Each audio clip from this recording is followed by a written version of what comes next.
Boa tarde. O Conselho de Ministros aprovou hoje um conjunto de diplomas no âmbito da reforma de Defesa 2020, orgânicas do próprio Ministério da Defesa Nacional, do Estado-Maior-General das Forças Armadas, bem como as orgânicas dos 3 ramos das Forças Armadas. O contexto destes diplomas será apresentado de seguida pela Sra. Secretária de Estado da Defesa Nacional. Foi também hoje aprovado no Conselho de Ministros a adaptação dos estatutos da CMVM, Comissão de Mercado de Valores Mobiliários, ao novo regime estabelecido pela Lei Quadro das Entidades Reguladoras.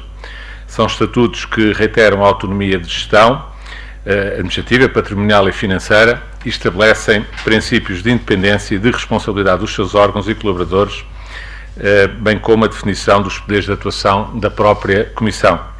Foi também aprovado, na mesma linha, um outro diploma no Conselho de Ministros sobre o Instituto de Seguros de Portugal, que passa a ter uma nova designação, enquanto Autoridade de Supervisão e Regulação da área dos seguros, passará a chamar-se Autoridade de Supervisão de Seguros e Fundos de Pensões, também adequando a sua orgânica à Lei Quadro das Entidades Reguladoras, reforçando também, de acordo com as regras da União Europeia, o seu estatuto de independência em matéria regulatória e de supervisão.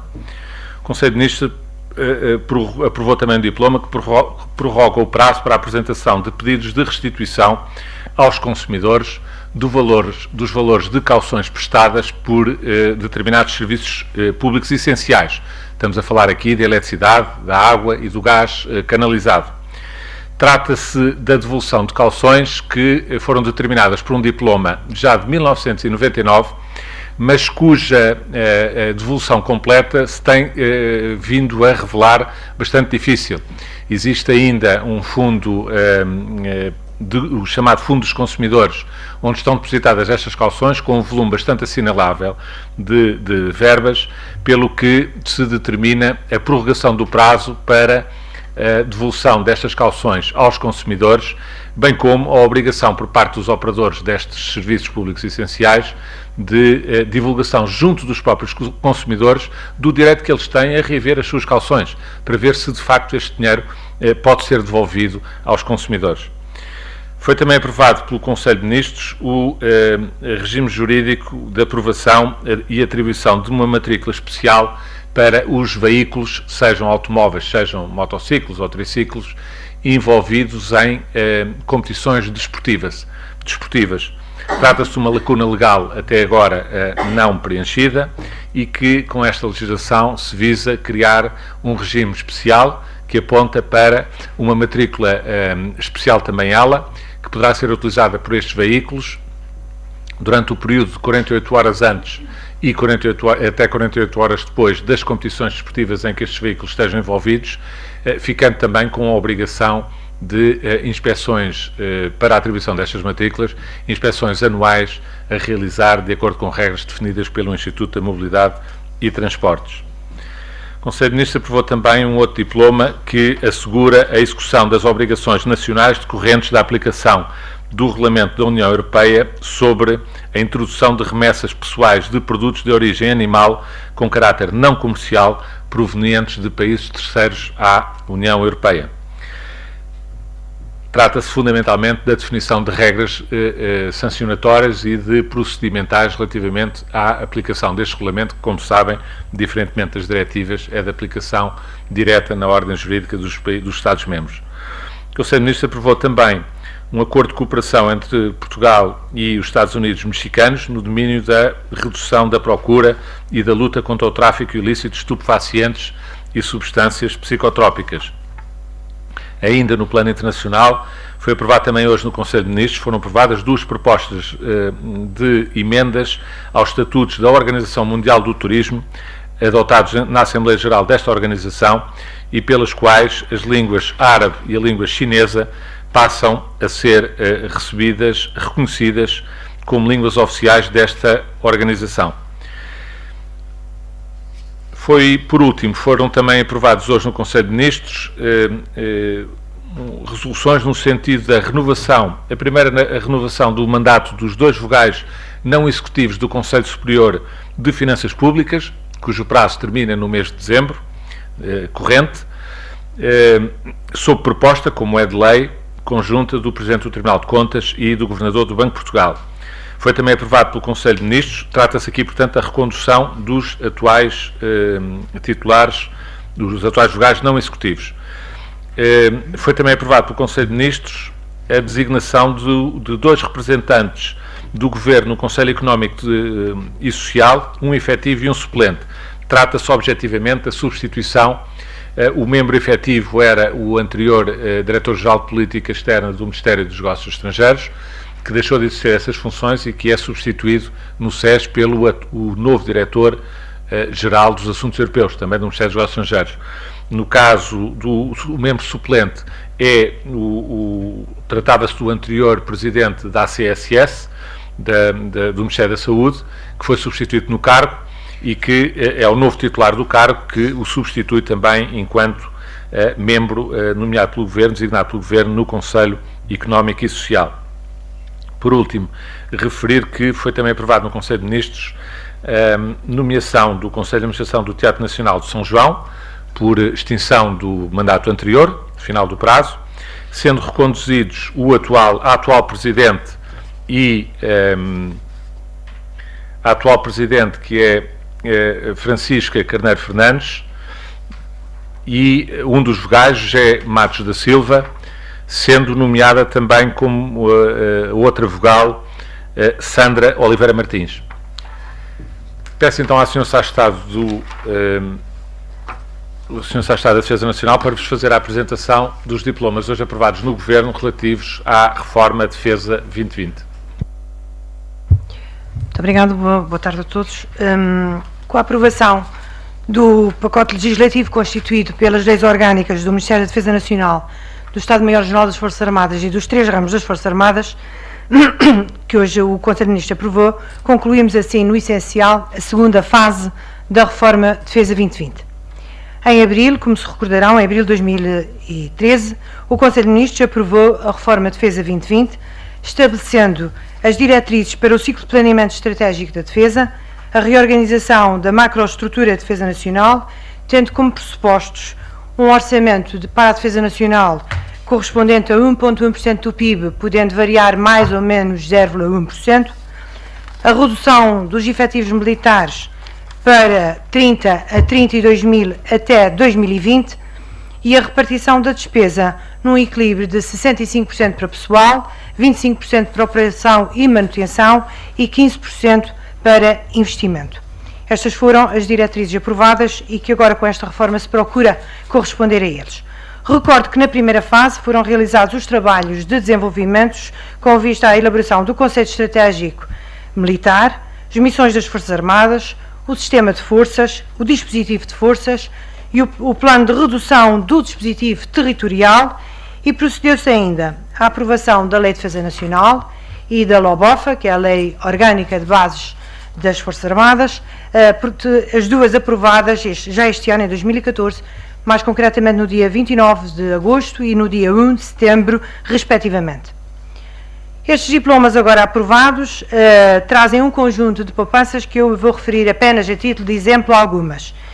E desde logo a redução em 11% nos cargos dirigentes, são menos 12 lugares em cargos dirigentes, de primeiro nível. Redução de despesas com pessoal de 1,2 milhões de euros por ano.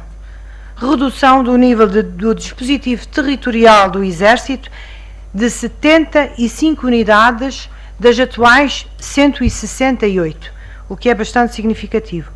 Disponibilização de 57 imóveis para rentabilização.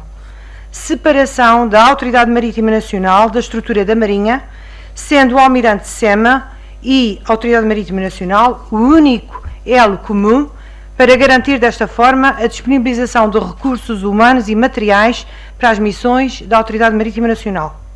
O mesmo acontece com a Lei Orgânica da Força Aérea, também separando a Autoridade Aeronáutica Nacional relativamente à Força Aérea, estabelecendo também como único elo comum o General Senfa, que é simultaneamente Chefe de Estado-Maior da Força Aérea e Autoridade Aeronáutica Nacional.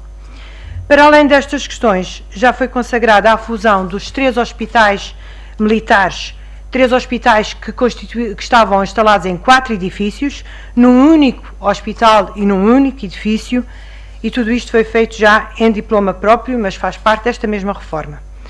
Também já foi efetuada a reforma dos estabelecimentos militares de ensino, com a extinção do Instituto Odivelas por integração no Colégio Militar. Foi feita também a reforma dos estabelecimentos fabris do Exército, com a extinção das oficinas gerais de fardamento e equipamento e das oficinas gerais de manutenção, e ainda está neste momento em curso e já em fase final a reestruturação da manutenção militar.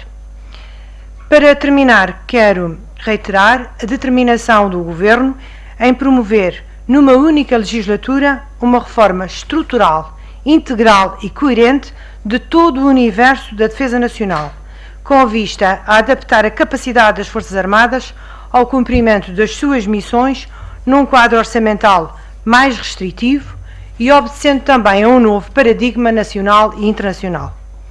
Sublinha-se, contudo, que esta reforma visa, essencialmente, a melhoria contínua do produto operacional das Forças Armadas, materializada no objetivo de reequilibrar os rácios da despesa em componentes de pessoal, operação e investimento, como referi no início desta intervenção, sendo certo que temos que caminhar para 60% em pessoal, 25% em operação e manutenção e 15% em investimento, permitindo desta forma maior investimento e maior operacionalidade com os mesmos recursos. Muito obrigada. Ficamos então à vossa disposição, como habitualmente. Boa tarde. Sr. Ministro, eu tinha uma pergunta que não esteve em discussão no Conselho de Ministros, julgo eu, mas que me responderá. Eu gostaria de saber se a retirada da cooperação com Timor-Leste na área da justiça pode significar ou alargar-se, ou significar que o Governo está a ponderar alargá-la a outras áreas. Saber se o Primeiro-Ministro já teve tempo para falar com Xanana Guzmão, que assumidamente não o teve para fazer com o Primeiro-Ministro português. E, Sra. Secretária de Estado, perguntar se o recente caso repetido, reincidente dos voos russos sobre a área de jurisdição nacional alterou de alguma forma o estado de alerta ou de vigilância de Portugal. Obrigado pela sua questão. Não sendo matéria, obviamente, deliberativa do Conselho de Ministros, não deixou de estar presente na reunião do Conselho de Ministros. O assunto Timor-Leste, como já foi dito pela Sra. Ministra da Justiça, de resto, na sequência do comunicado divulgado pelo Ministério dos Negócios Estrangeiros, aquilo que se passou relativamente à cooperação judiciária portuguesa com Timor-Leste é uma situação naturalmente grave. É uma situação grave e que, objetivamente, põe em causa toda a cooperação nesta área judiciária. Pergunta-me se pode ser estendida a outras áreas. Penso que não. As relações entre Portugal e Timor-Leste são relações especiais, como é evidente, como todos os portugueses sabem. O que se passa relativamente à cooperação nesta área da justiça é, do ponto de vista do governo português, incompreensível e do ponto de vista das autoridades portuguesas, mas não quer isso dizer que, obviamente, o relacionamento entre Portugal e Timor-Leste seja posto em causa. Não é isso que está aqui em causa. O que está em causa é, de facto, esta cooperação na área judiciária, cujos fundamentos foram, do nosso ponto de vista, postos em causa por esta decisão, que é uma decisão, do nosso ponto de vista, incompreensível, por parte das autoridades timorenses. Pergunta-me depois também se o Sr. Primeiro-Ministro já falou com o Sr. Primeiro-Ministro de Timor-Leste. Tanto quanto sei, já houve contactos do Sr. Primeiro-Ministro com as autoridades timorenses, mas não sei, nem lhe vou, em pormenor, adiantar mais qualquer coisa sobre a matéria. Mas, naturalmente, que, reitero, as relações entre Portugal e Timor-Leste são relações especiais, como são relações especiais com todos os países de expressão portuguesa e que têm relações privilegiadas com Portugal. É por isso que estes assuntos também assumem a gravidade que assumem, porque exatamente quando existem essas relações especiais, estes assuntos não podem ser tratados como assuntos menores. Muito obrigada. Em relação à questão que me colocou, Eu julgo que é do conhecimento público e, aliás, o Sr. Ministro da Defesa Nacional já teve a oportunidade de prestar declarações sobre esse assunto. Tratou-se de uma operação NATO, a pedido da NATO, e, portanto, ficou bem provada a capacidade de prontidão e de resposta da Força Aérea Portuguesa e das Forças Armadas em geral. Esta teve em conta uma operação da Força Aérea, mas podia ser de outro qualquer ramo das Forças Armadas, e, portanto, no cumprimento das nossas obrigações internacionais, o nível de prontidão é, como se pode ver, imediato. E, portanto, estão na base do Montijo, permanentemente em prontidão, os aviões, por forma a poderem responder a estas solicitações dos nossos parceiros internacionais. Joana Navais, da SIC. Sr. Ministro, tenho 3 questões. Uma delas tem a ver com a PTE. Ontem já houve, enfim, declarações por parte de 2 ministros, mas não ficou claro se na sequência daquele apelo o Governo está ou não a estudar a hipótese de vir a intervir na PT e com que olhos é que vê este apetite que a PT está a suscitar por parte de fundos, e agora fala-se também do possível interesse de Isabel dos Santos ou mesmo da SONAI na PT.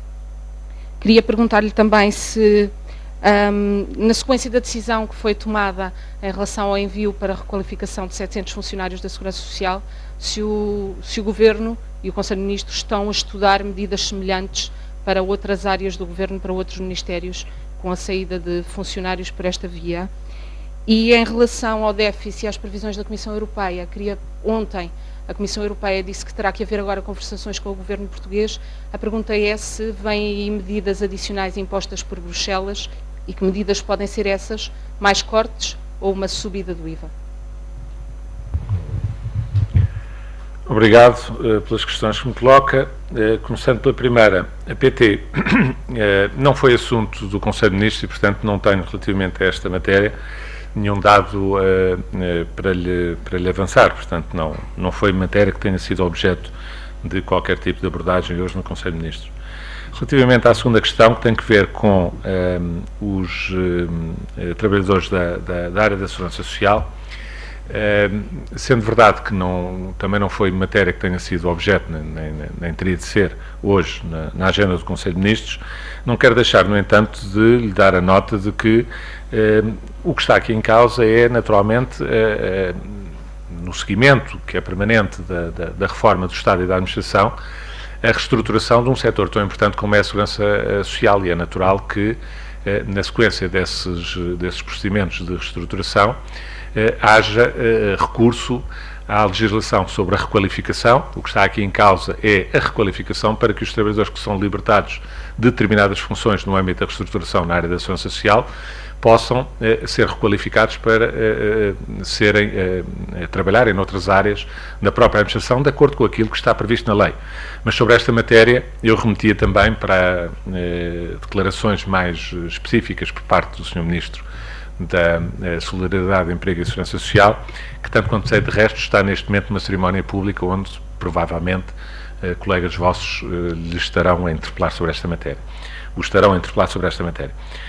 Por último, a terceira questão que me coloca, fala-me das previsões de outono da União Europeia e pergunta-me sobre as previsões de outono.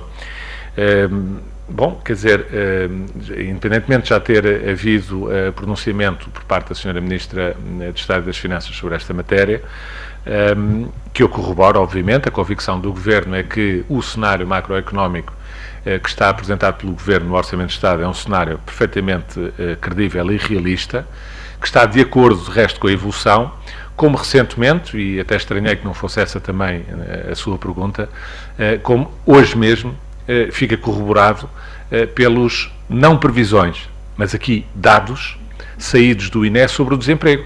Eu recordo, por exemplo, que as previsões de outono do ano passado da Comissão Europeia relativamente ao desemprego em Portugal no ano 2014 apontavam para 17,7%. Os dados hoje, não previsões, hoje conhecidos, hoje divulgados de manhã pelo INE, que os jornalistas seguramente já têm conhecimento, apontam para uma nova queda do desemprego em Portugal no terceiro trimestre para 13,1%, de 13,6% no segundo trimestre para 13,9 para 13,1. O que, do nosso ponto de vista, vem confirmar exatamente aquilo que é a apreciação que é feita pelo Governo, que de resto é corroborada também o cenário macroeconómico, relembro-lhe isso, apresentado pelo Governo no Orçamento de Estado, não teve qualquer tipo de objeção por parte do Conselho de Finanças Públicas, que é um órgão independente, criado exatamente no âmbito do Programa de Ajustamento a Portugal, exatamente para poder acompanhar a evolução das contas públicas portuguesas, das finanças públicas, e o cenário macroeconómico é um elemento decisivo relativamente a essa evolução. Portanto, de um lado temos previsões, do outro lado temos dados.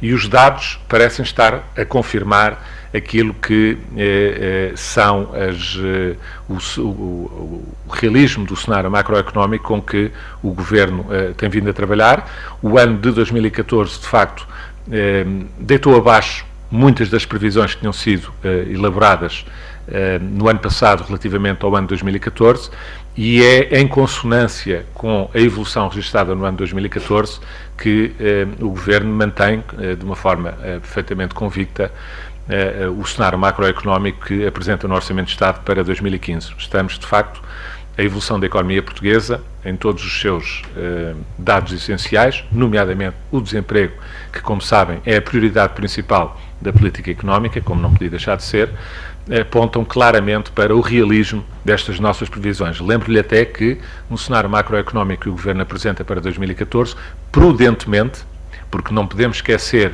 as oscilações, nomeadamente de sazonalidade, que as taxas de desemprego normalmente têm, prudentemente aponta uma taxa de desemprego para 2015 de 13,4.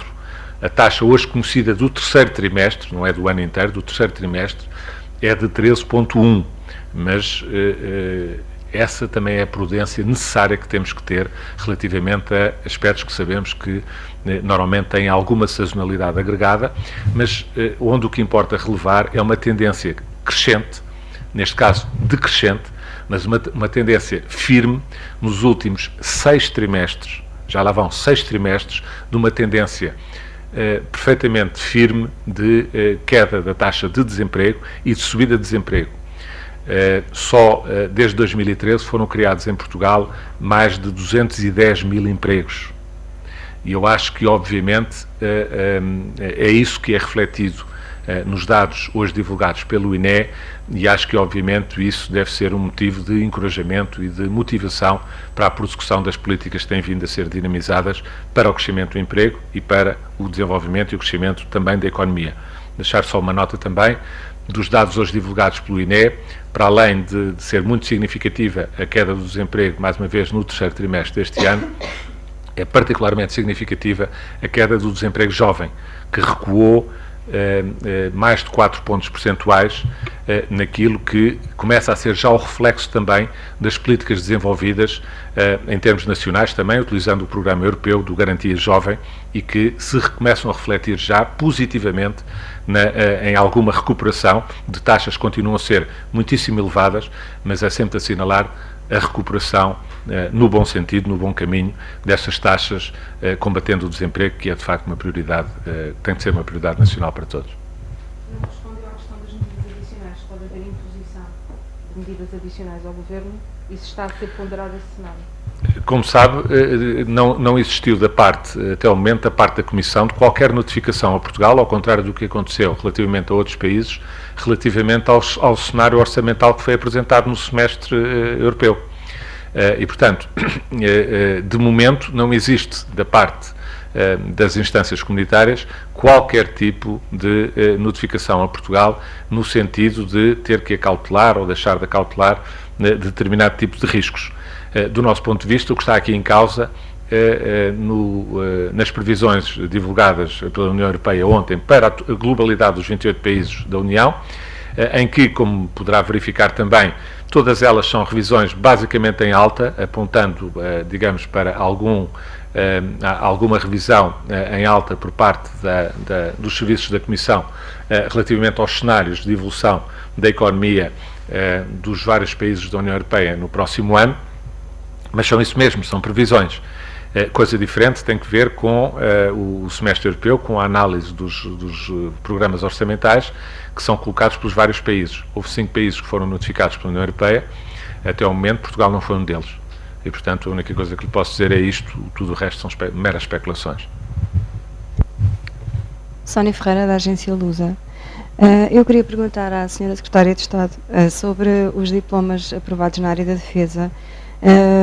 Disse que estes diplomas, com estes diplomas conseguir-se-ia uma redução de 1,2 milhões de euros por ano em despesas de pessoal. Queria perceber melhor através, concretamente, de quê?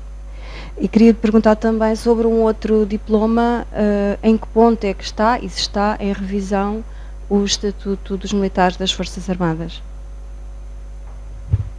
Muito obrigada pelas questões que coloca. Relativamente à redução, eu referi que haveria uma redução nas FIAs de 11%, menos 12 lugares de FIAs de primeira linha. E é através dessa redução de número de FIAs e também de algumas delas que passam a ser ocupadas por postos inferiores do que aqueles que são ocupados hoje. Há vários lugares que são hoje ocupados por majores generais e contra-almirantes que passam a ser ocupados por comodores, no caso da Marinha, e brigadeiros generais no Exército e na Força Aérea. E, portanto, com essa alteração ao nível de quem ocupa os lugares e com a redução de 11% nos lugares de desfia, conduz-nos a uma alteração, uma redução de 1,2 milhões de euros por ano. Portanto, expressamente relacionado com esta redução, que vinha na sequência do ponto anterior. Em relação à outra questão que coloca do ENFAR, está a ser trabalhado dentro dos ramos e dentro do Estado-Maior-General das Forças Armadas, com os gabinetes do Ministério, quer da Secretaria de Estado, quer do Ministério da Defesa Nacional, e em breve pensamos que estará em condições de subir a Conselho de Ministros. Boa tarde, Henrique Simas de Almeida, da Bloomberg News. Sr. Ministro Marcos Guedes, como falou, e bem, a taxa de desemprego está abaixo já dos 13,4% previstos pelo Governo para 2015. Também está abaixo dos 14,2% de taxa de desemprego previstas para 2014, ou seja, haverá uma revisão em baixa desta previsão do Governo para 2014? E a segunda questão é, e tem sido uma questão recorrente, quando é que o Governo vai anunciar os planos para a TAP? Obrigado pela sua questão. Relativamente a 2014, eu penso que o problema de revisão em baixa já não se coloca, porque não está no horizonte haver qualquer tipo de orçamento retificativo, nem necessidade de haver qualquer alteração dos dados.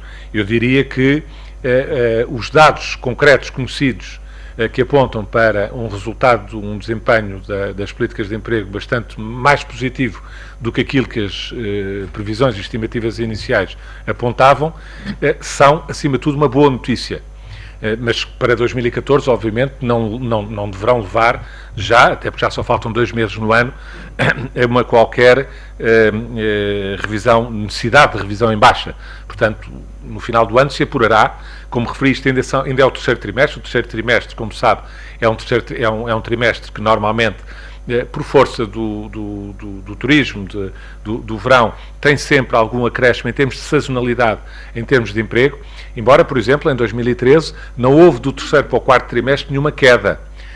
Portanto, mesmo corrigida a sazonalidade em 2013, e oxalá que em 2014, o quarto trimestre também não seja muito afetado pela correção de sazonalidade relativamente ao terceiro. Mas isso são os dados que só veremos quando forem conhecidos em definitivo, presumo que lá para o início de fevereiro.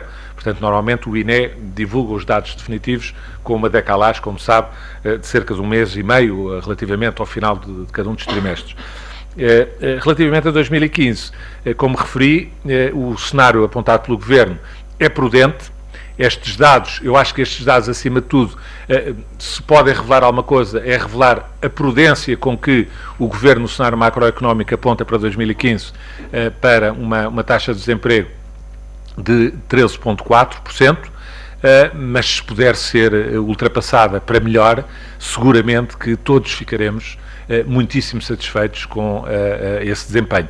Mas isso dependerá, obviamente, daquilo que for o caminho, a persistência nas reformas por parte do Governo e por parte da sociedade portuguesa no seu conjunto e, acima de tudo, por parte do trabalho das empresas e dos empresários e dos trabalhadores portugueses no desenvolvimento da economia, porque é isso é que faz baixar o emprego, é isso é que faz consolidar a baixa de desemprego que temos vindo a observar continuamente nos últimos 18 meses e que, obviamente, terá que continuar a baixar porque as taxas continuam, apesar de tudo, em valores demasiado altos e que fazem com que o emprego ou a luta contra o desemprego continue a ser uma prioridade das políticas do Governo. Relativamente à questão da TAP, não tenho nenhum dado novo para lhe acrescentar, voltou hoje a não ser assunto tratado no Conselho de Ministros e, portanto, não tenho nada a acrescentar relativamente àquilo que foram declarações anteriores da parte do Sr. Ministro da Economia sobre a matéria.